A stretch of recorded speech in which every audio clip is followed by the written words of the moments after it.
They really thought they could get away with building 122 homes on my hill. 122. The HOA president just smirked, waving a stack of papers in my face while bulldozers tore up the land my family has owned for generations. She called me an obstacle. She thought I was just some old man who would give up. So I played along. I watched them pour the foundations, raise the walls, and finish every last roof. But they had no idea my quiet patience was part of a revenge plan, all thanks to one little detail they missed in the county records. Where are you watching from? Drop it in the comments, because you are about to see a bully HOA get exactly what it deserves. And if you believe homeowners deserve to win against this kind of abuse, hit subscribe. You won't want to miss the moment their entire project comes crashing down. The old truck rattled up the gravel access road, the one I'd carved into the hillside myself 30 years ago. It was a Saturday morning, the kind of quiet blue sky day that always reminded me why I never left this place. My plan was simple. Check on the sprinkler system for the garden, maybe sit on the ridge for a bit, and just breathe. Up here, the world went quiet.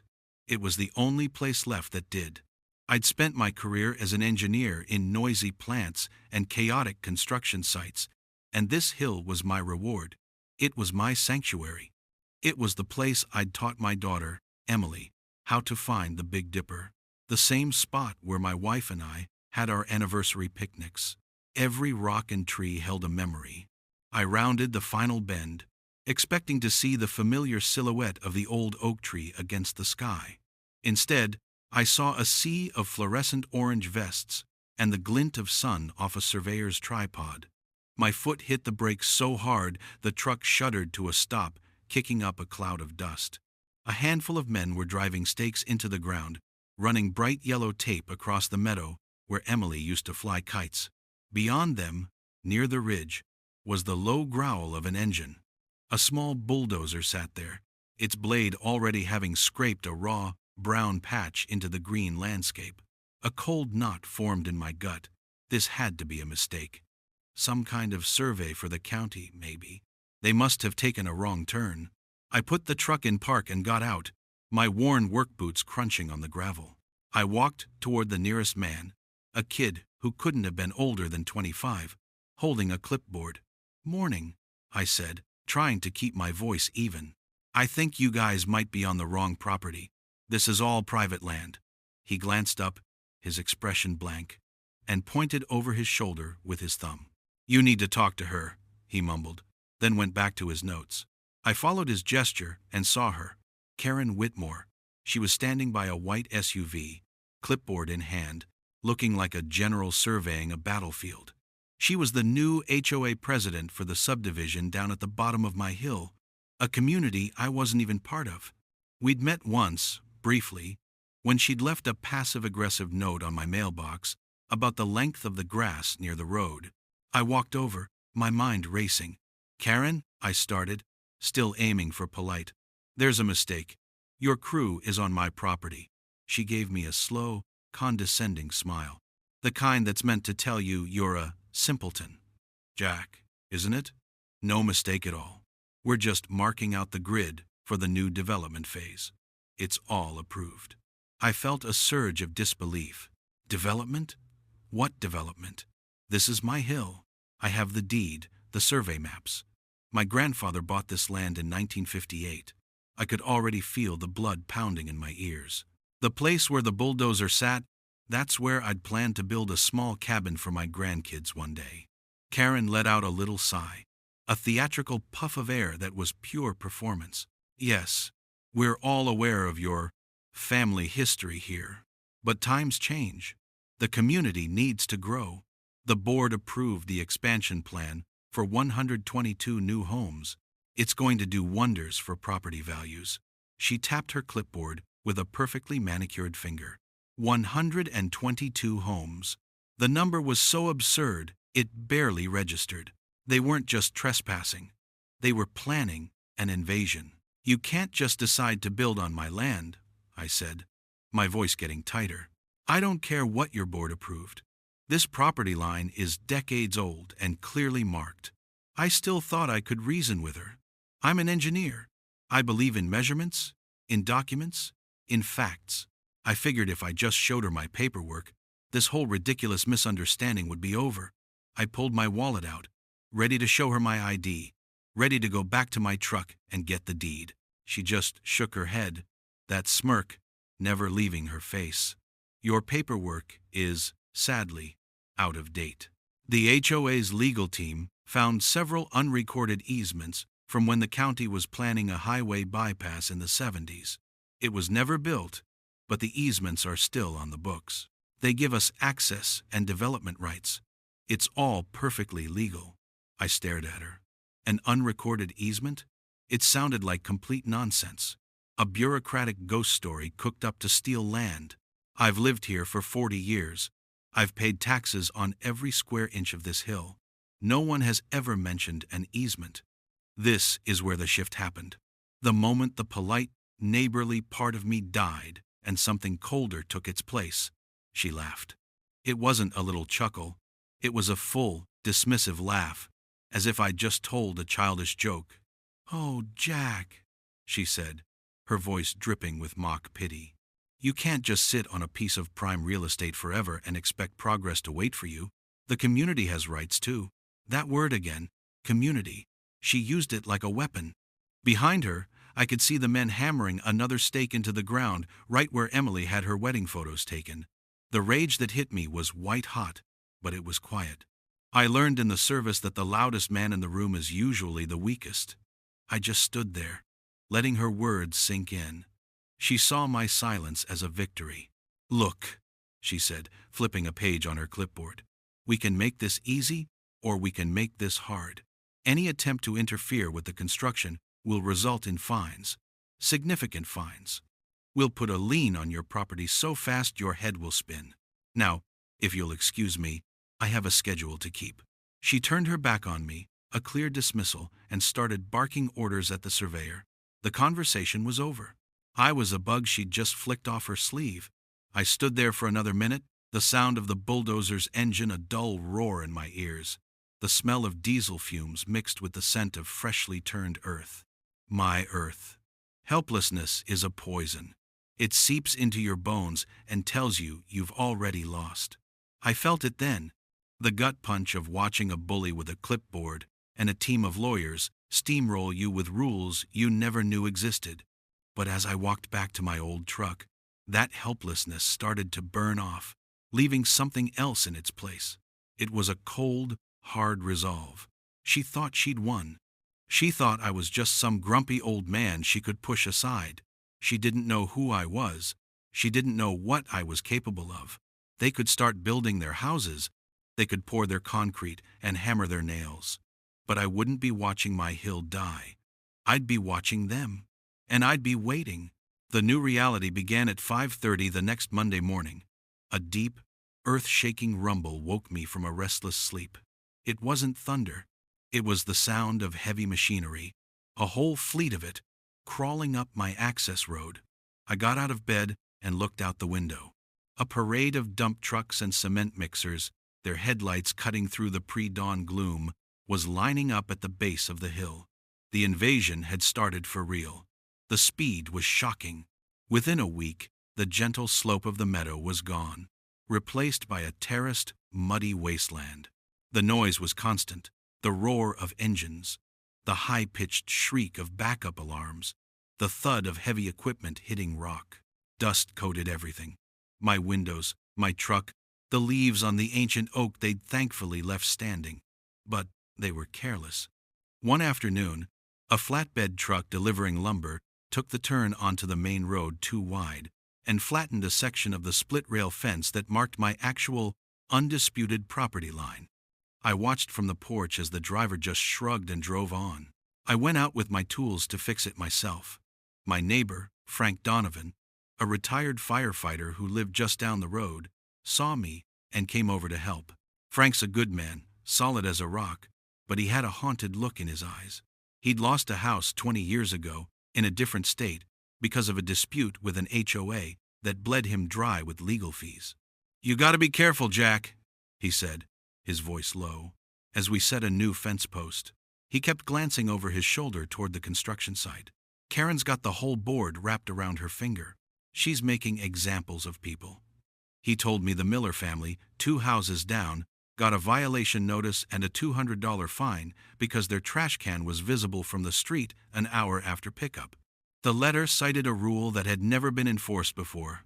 People were scared. You could feel it. The friendly waves between neighbors became quick nods. The weekend barbecues stopped. Karen was using fear to isolate us, turning a neighborhood into a collection of anxious strangers. That fence was the last time I tried to reason with anyone. I walked up to the site foreman, a big guy with a sunburned neck, and calmly explained his driver had damaged my property. He just grunted, didn't even make eye contact. "Talk to the HOA," he said, spitting on the ground. "We just work here." It was clear. Logic was useless.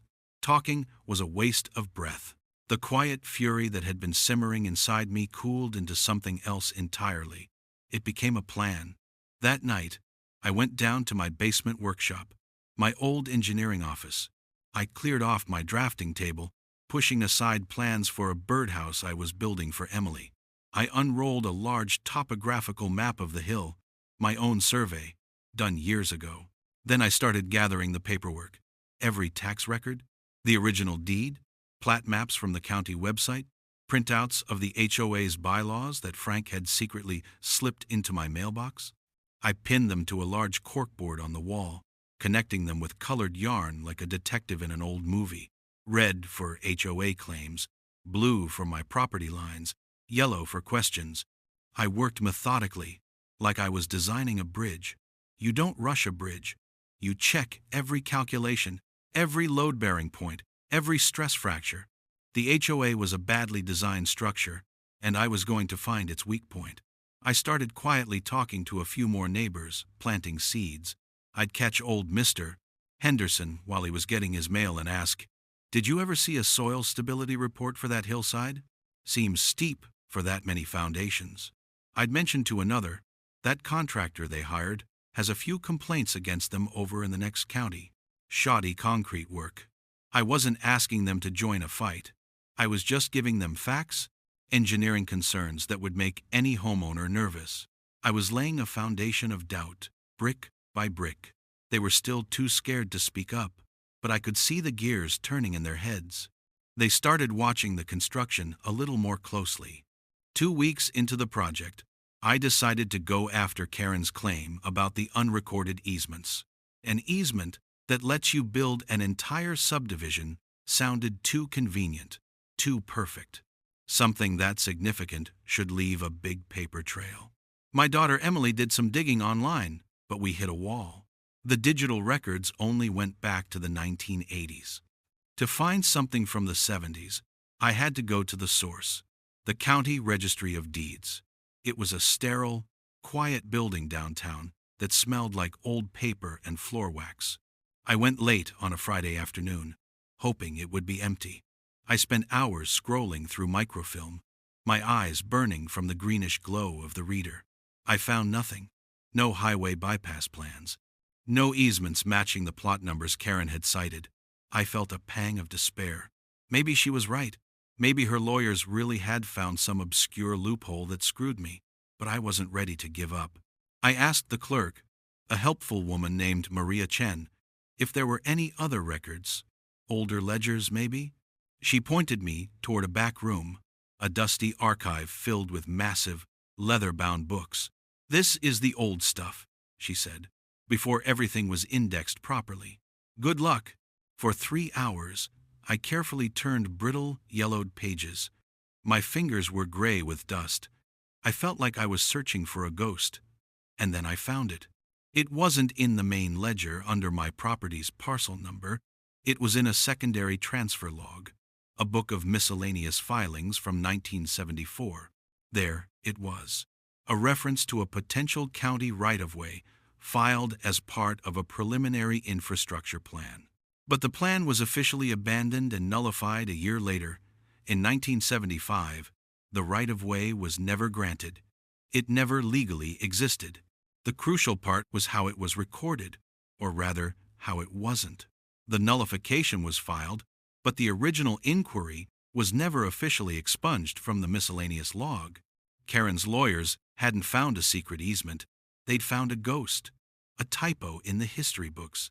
They'd built their entire legal argument on a 40-year-old clerical error, a plan that was dead on arrival. They were trespassers, every one of them. A slow, grim smile spread across my face. The feeling wasn't triumph. Not yet. It was the cold, satisfying click of a puzzle piece locking into place. I took a photo of the page with my phone, the image of that forgotten, nullified entry glowing on the screen. It was my weapon. As I walked out of that dusty room and into the evening air, the roar of the construction trucks in the distance sounded different. It was no longer the sound of defeat. It was the sound of a clock ticking down. I won't watch my hill die. I'll be the one to save it. I knew holding onto the proof from the registry of deeds was like holding a lit stick of dynamite. The fuse was long, but my timing had to be perfect. If I moved too soon, they'd just bury me in legal motions and tie me up for years. Karen's lawyers were sloppy, but they were expensive, and I couldn't afford a long, drawn-out fight. So I waited, and I watched. And Karen, feeling confident, decided to turn up the heat. The first official shot wasn't aimed at me, but at Frank. A bright orange violation sign was staked into his lawn one morning, right next to his prize-winning rose bushes. The charge? Unapproved shrubbery height. Those roses had been there for 30 years. Frank took the sign down, and 2 days later, he got a certified letter with a $300 fine. It was a message, and everyone in the neighborhood understood it perfectly. If you're friends with Jack McAllister, you're a target. The change was almost immediate. People I'd known for decades, people whose kids had played with Emily in my yard, started avoiding me. When I'd drive down the street, I'd see neighbors who were outside suddenly find a reason to go back into their house. The Hendersons, a lovely couple in their 70s, were out gardening one afternoon. I gave them a wave. Mrs. Henderson saw me, and I saw the flicker of panic in her eyes. She nudged her husband, and they both turned their backs, suddenly fascinated by a stubborn weed. The loneliness was a physical weight. It was worse than the noise and the dust. Karen wasn't just stealing my land. She was methodically stripping me of my community, cutting me off from the people who had been the bedrock of my life for half a century. I'd never felt so isolated, even in the service. Out there, you knew who the enemy was. Here, the enemy wore a pastel polo shirt and turned your friends against you with a clipboard. But despair is a luxury I couldn't afford, so I channeled my frustration into work. I treated the construction site like a professional engineering audit. Every morning, I'd be up before the crews arrived, my binoculars and a high-zoom camera in hand. From my porch, I had a perfect vantage point. I started a new logbook, 7:14 a.m., concrete truck arriving from Apex Concrete. Slump looks too wet, likely won't pass a strength test. Took photo, 10:32 a.m., crew installing rebar for the retaining wall on Lot 3. Spacing is 12 inches, but the approved plans specify 8-inch spacing for a grade of this severity. Took video. 2 p.m., backfill being dumped against the foundation of Lot 5. Soil is mostly clay, not the specified granular fill. That foundation will heave in the first winter frost. My logbook filled up with dozens of these small, critical errors. Each one was a tiny victory that no one else could see. I filed a few informal complaints with the county building inspector's office. Just simple, one-page reports with a photo attached. I knew they wouldn't stop construction. A busy county inspector wasn't going to shut down a 100-home development over a rebar spacing issue, but each complaint created a public record. It was another pin in my corkboard, another piece of ammunition I was storing up. I was building a case that this wasn't just a simple property dispute. It was a project defined by negligence and incompetence, run by bullies. The real shift in my strategy came one evening when Emily came over for dinner. She was trying to cheer me up, but she could see the strain. "Dad, even if you prove they're trespassing, what happens?" she asked, stirring her iced tea. They'll just sue you, and the developer will back them. It's their money on the line, not just the HOA's. She was right. I was so focused on Karen, on the legal error of the easement, that I'd been thinking too small. Karen was just the front woman. The real power behind this whole mess was the developer, a slick-looking guy named Tom Hensley, whose smiling face was on billboards all over the county. His company, Hensley Homes, was the one with the deep pockets. The HOA was just giving him the land to do it. That night, after Emily left, I went back down to my workshop. I pushed aside the construction logbook and my property deeds. It was time to follow the money. I started researching Hensley Homes. The company was a typical suburban developer, churning out cookie-cutter houses as fast as they could. But I also found a string of lawsuits from other communities, complaints about shoddy work, drainage problems, and cracked foundations, all the things I was documenting in my logbook. Then I dug into the partnership agreement between the HOA and Hensley Homes, which was a public record filed with the county. I spent hours reading through the dense legal language, my engineering brain slowly piecing together the financial structure, and that's when I saw it. Hensley wasn't just building on the land. He had a series of phased purchase options tied to the HOA's successful acquisition of the plots. He hadn't bought it all outright. The agreement was structured to minimize his risk. The HOA had to deliver him legally sound, ready to build lots in phases. If they failed to deliver any phase, he had the option to pull his funding for the subsequent phases with minimal penalty. It was a standard developer's safety clause. But my hill, the contested land, wasn't just one phase. It was broken up into 3 separate phases of development.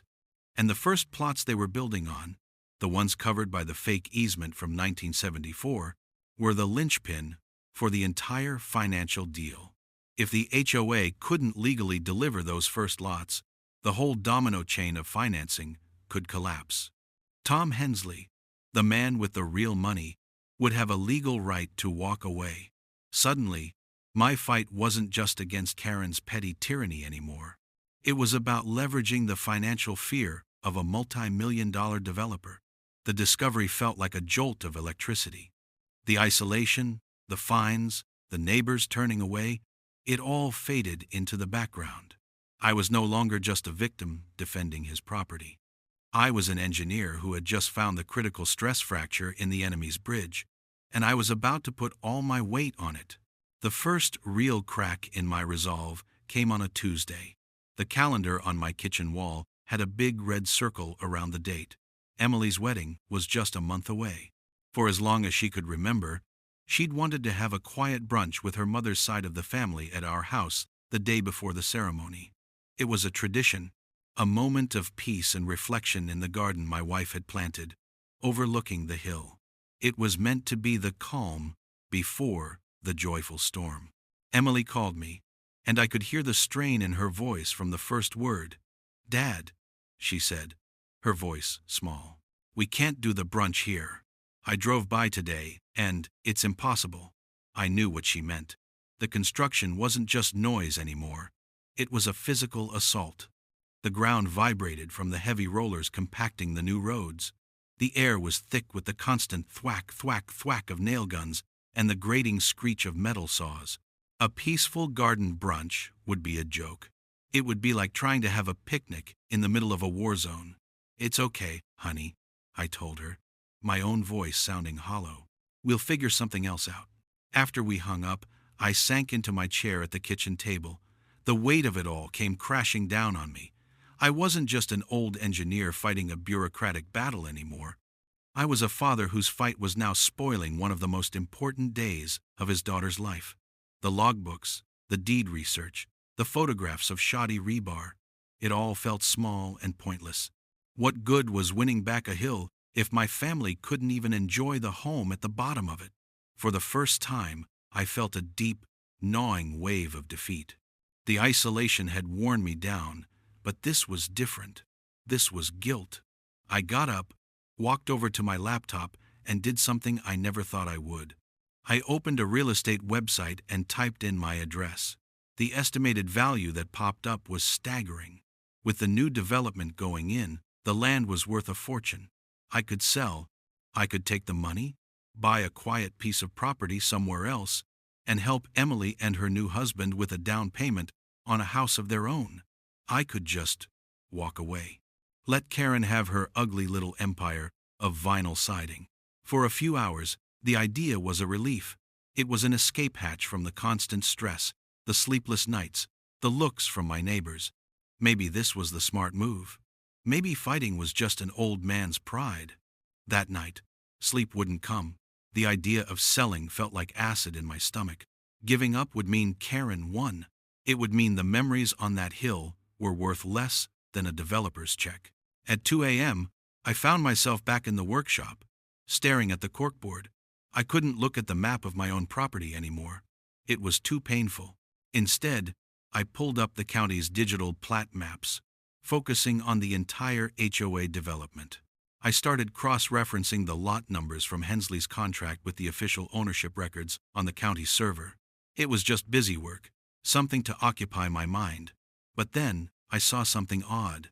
It was a small cluster of 4 lots on the far western edge of the development, right where they'd set up their main staging area for equipment and materials. According to Hensley's development plan, these lots were part of the HOA's holdings, but according to the county's official digital deed records, they weren't. The ownership was still listed under the name of the original farmer who had sold off the land to create the subdivision 30 years ago. He'd passed away a decade back. I dug deeper. It was another clerical error, but a different kind. The deeds for these 4 lots had been part of the sale, but the final transfer documents were either misfiled or never completed. The HOA had been acting like they owned them, paying taxes on them, and now using them as the logistical hub for their entire project. But on paper, where it legally mattered, they were trespassing. This discovery didn't feel like a win. Not yet. It was just a small, interesting fact, a loose thread in their neatly woven story of legal authority. It was a spark, but I was still in the dark. The final push came the next morning. Frank sent me a text with a screenshot. "You need to see this," it said. It was from the official neighborhood Facebook group. A newer resident had posted a mild complaint about the construction crew starting work before 7 a.m. on a Saturday. Karen's reply was right below it. She started with her usual corporate speak about progress and temporary inconvenience. Then, she took a direct shot at me. "Frankly," she wrote, "for everyone to see, our project is facing unnecessary delays due to the selfish actions of a single disgruntled individual who refuses to see the bigger picture. We have one grumpy old man who would rather cling to the past than allow this community and your property values to flourish. His constant complaints are a drain on the board's resources, and we appreciate your patience as we deal with him legally." The post was a public execution. It was designed to paint me as the villain, the crazy old coot holding up progress for everyone. The comments started to roll in immediately. "Tell him, Karen," one person wrote. "Some people are just so entitled," said another. Her sycophants were out in force. I was being publicly ridiculed, my name dragged through the mud in front of the entire community. The humiliation was a hot flash of shame and anger. The thought of selling evaporated. Any consideration I had for walking away was burned to ash. She had made it personal. She had attacked my character. My daughter's wedding was disrupted. My neighbors were turned against me, and now I was being publicly slandered as a selfish old man. This was never just about a hill. It was about respect. It was about a bully who thought rules and public shaming gave her unlimited power. I looked from the glowing screen of my phone at the hateful comments, then back to the map on my wall, with the 4 misfiled lots glowing like beacons. The spark I'd found in the county records now had fuel. A cold, clear purpose settled over me. Karen had escalated this from a property dispute to a war on my name, and I was going to finish it. The Facebook post was a gift. Karen, in her arrogance, had given me exactly what I needed, a public stage. The next HOA board meeting was in 10 days, held in the community clubhouse. Normally, Only a handful of residents bothered to show up. But her post had stirred the pot. People were talking. This time, I knew the room would be full. I had 10 days to turn my collection of facts and grievances into an airtight case, a story so simple and compelling that no one could ignore it. The first person I called was Art Pendleton, an old friend from my Army days who became a lawyer. Art wasn't a fancy corporate attorney. He was a crusty, no-nonsense guy who specialized in property law. I drove to his office with a box of files. For 3 hours, I laid it all out. My deed, the fake easement from the dusty county ledger, the 4 misfiled lots, my logbook of construction violations, and a printout of Karen's Facebook post. Art listened, nodding slowly, peering at the documents through his reading glasses. He didn't say much, but when I finished, he leaned back in his creaky leather chair. "Jack," he said, a slow grin spreading across his face. "She didn't just step in a hole. She built the hole, jumped in, and then pulled the dirt in on top of herself." Art's job was to handle the legal filings, quietly and quickly. My job was to prepare for the meeting. The slow, patient work of gathering evidence was over. Now, it was about presentation. I went back to my workshop and started building what I called my proof board. It was a large, 4 by 8 foot sheet of plywood. I wasn't going to show up with a stack of confusing papers. I was going to show them pictures. An engineer learns to make complex things simple. My first step was to create a visual timeline of the land. On one side, I printed a huge, color-coded map of the entire area. I used a thick black marker to draw the original, undisputed property lines. Then, with a bright red marker, I drew the line the HOA was claiming, showing the massive overlap onto my hill. The visual was shocking. You didn't need to be a surveyor to see it was a land grab. Next, I took my photos of the construction errors, the badly spaced rebar, the wrong backfill, the cracked concrete from the samples I'd discreetly taken, and blew them up into large 8 by 10 prints. I mounted each one and wrote a simple, clear caption underneath. "Unsafe retaining wall, Lot 3," and "Foundation at risk, Lot 5." This wasn't about property lines anymore. This was about the safety of the very homes they were building. The centerpiece of my board was the deed issue. I printed a certified copy of the page from the old county ledger showing the nullified easement, and a bright, clear screenshot of the county website showing the 4 lots still legally belonging to the deceased farmer. I drew big red arrows pointing to the key details. There was no legalese, no jargon. It was just proof, plain and simple. While I was building my case, Art was making his move. He tracked down the descendants of the old farmer, whose name was still on the deeds for those 4 lots. It was a grandson, a young guy living 2 states away, who had no idea he was technically a landowner here. Art explained the situation, and the grandson was more than happy to sign over a quitclaim deed to me for a token amount. It was all filed electronically and quietly with the county clerk. Just like that, I became the legal owner of the 4 lots the HOA was using as their construction headquarters. They were trespassing, and now they were trespassing on my land. The final piece was the community. I couldn't walk into that meeting alone. I needed my neighbors. I took a few key photographs from my proof board, the one showing the unsafe retaining wall looming over the houses below, and another showing where their new drainage plan was set to flood an existing street, and went to see Frank. He took one look at them, and his face hardened. "It's worse than I thought," he said. He took the pictures and went to see a few other old-timers in the neighborhood, the ones who had been there long enough to be respected. The fear Karen had cultivated was still there, but Frank was a firefighter. People trusted him. He didn't ask them to speak up or sign anything. He just showed them the pictures. He showed them the physical danger Karen's sloppy, arrogant project was putting them in. A retired plumber saw the drainage plan and immediately recognized it would back up the entire storm sewer system. A woman who had a retaining wall fail on a previous property knew exactly what she was looking at in the photo of Lot 3. The seed of doubt I'd planted was finally starting to grow. The night before the meeting, I stood in my workshop and looked at my finished proof board.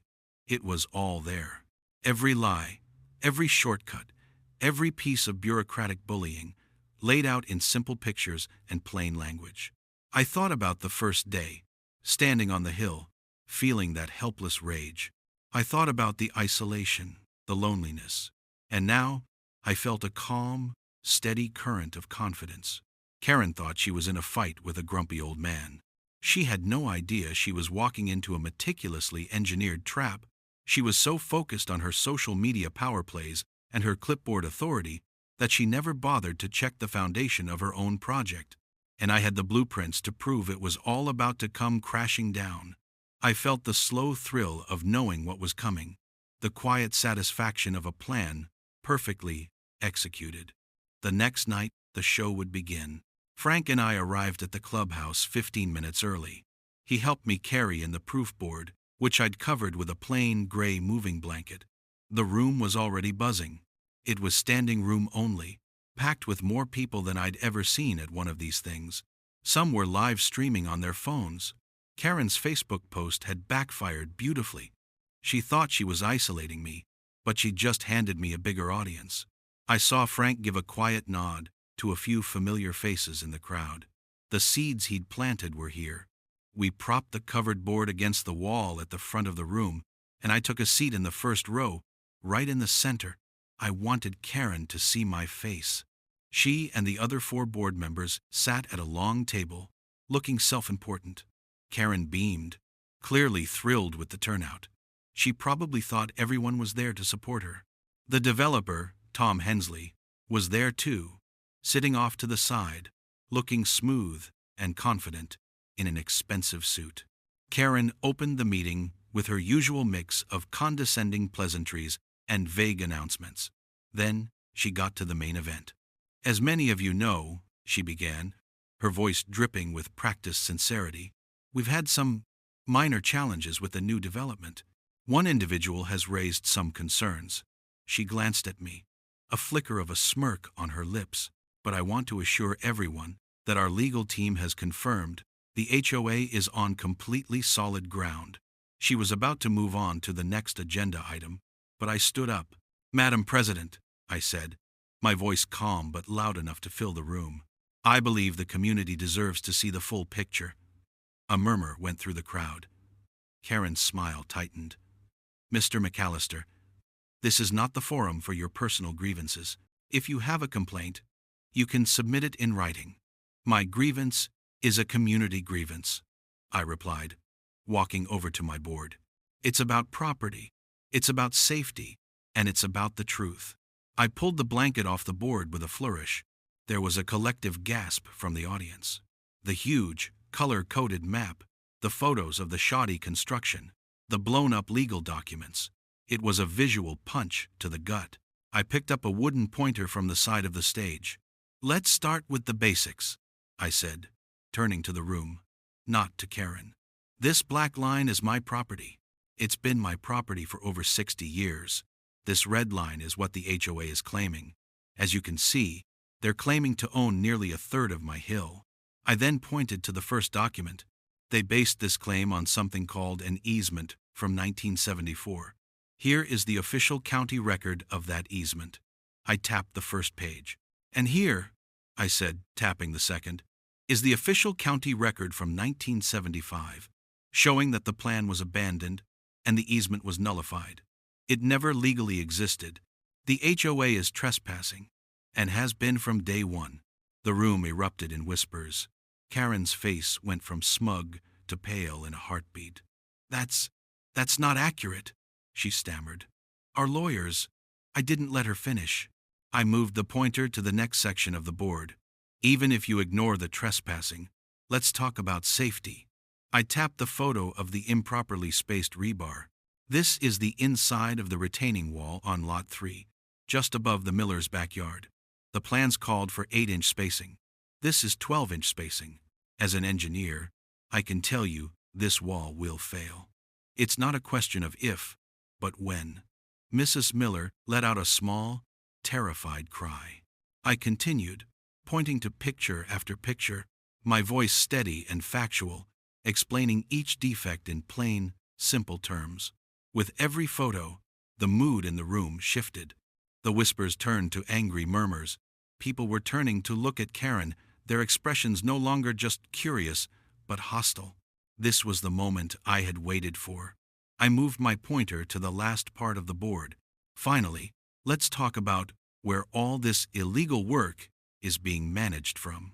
I pointed to the map, showing the 4 lots used for the construction staging area. According to the HOA, they own these 4 lots. But according to the county clerk's office as of yesterday afternoon, I dramatically pulled a folded document from my jacket pocket. I unfolded the quitclaim deed, showing my name, freshly stamped and legally recorded. The HOA never finalized the transfer for these lots 30 years ago, so I bought them from the legal owner's heir, which means, for the last 3 months, every truck, every piece of equipment, every worker that has entered this site has been trespassing on my property. The room went completely silent for a second, then exploded. It was absolute chaos. People were on their feet, yelling at Karen, who looked like she'd seen a ghost. She was shuffling papers, her hands trembling, unable to form a coherent sentence. Tom Hensley, the developer, was on his feet now, his face a mask of fury. He wasn't looking at me, he was glaring at Karen. He strode to the front. "What is he talking about?" he hissed at her, loud enough for the first few rows to hear. "You told me the land was clear!" Before she could answer, I held up a hand for quiet. "Mr. Hensley," I said, my voice cutting through the noise.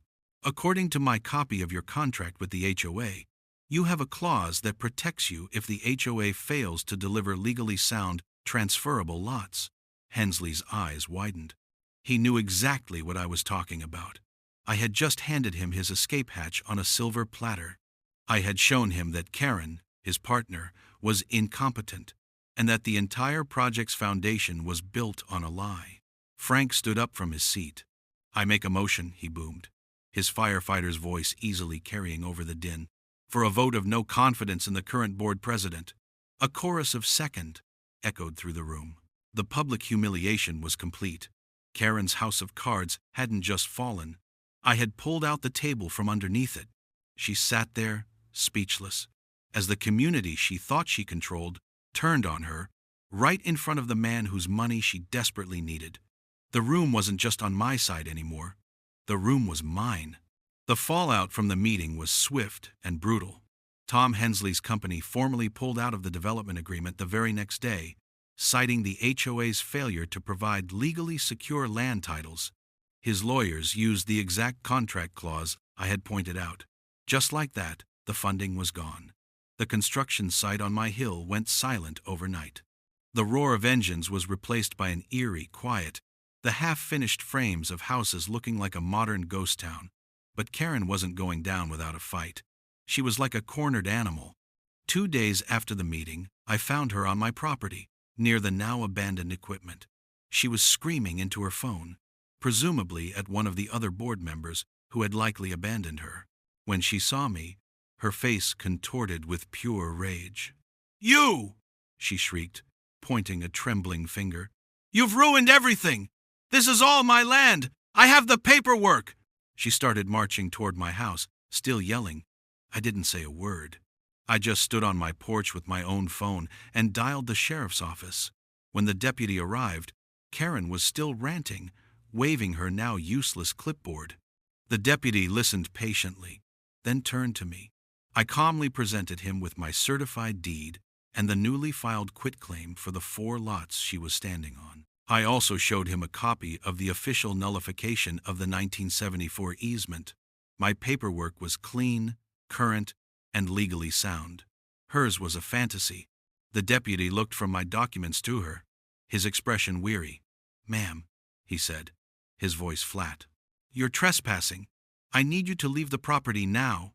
She was served with a formal no trespass order right there on the gravel road she'd illegally bulldozed. The ultimate humiliation.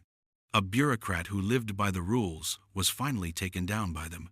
She tried to spread rumors, of course. She told anyone who would listen that I had forged documents and bribed county officials. But it was too late. Her credibility was shot.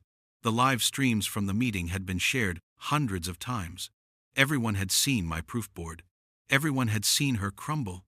The HOA board, now in full-blown panic mode, called an emergency session, facing lawsuits from residents for misuse of funds and from the developer for breach of contract. They had no choice. Karen was forced to resign in public disgrace. The motion passed unanimously. The old board was cleaned out, and a new one was elected. Frank, to my surprise, agreed to serve as the interim president. His first act was to formally and publicly recognize my family's original property lines, voiding any and all of the HOA's false claims to my hill. Justice wasn't just a single moment of victory in a crowded room. It was the slow, methodical process of setting things right. It was watching the tow trucks arrive to haul away Hensley's excavators and bulldozers. It was the quiet satisfaction of seeing my "no trespassing" signs, freshly posted on the land I now legally owned, being respected. It was the day the Miller family, whose yard had been threatened by the unsafe retaining wall, came over with a freshly baked apple pie. "Thank you, Mr. Miller said, shaking my hand, his eyes filled with genuine gratitude. "You stood up for all of us." Slowly, the neighborhood started to heal. The fear was gone, replaced by a renewed sense of solidarity. Neighbors started talking to each other again. The weekend barbecues came back. My old friends, who had been scared into silence, sheepishly came around to apologize. I didn't hold any grudges.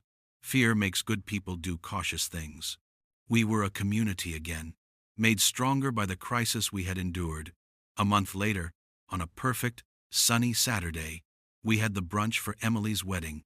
We set up tables in the garden, and the air was filled with laughter and conversation, not the sound of nail guns and engines.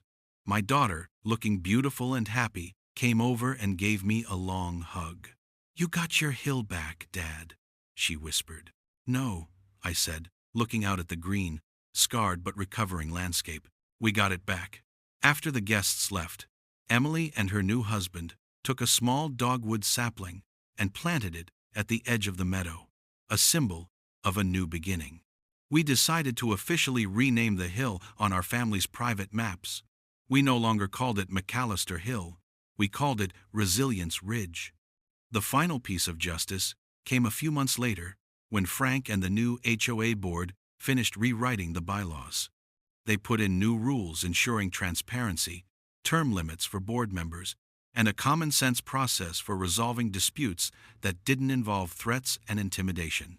My quiet, patient fight hadn't just saved my land, it had reformed the entire community. Standing on the porch, looking at the slowly healing earth, I felt a deep sense of peace. It wasn't just the pride of winning, it was the calm relief of a job done right.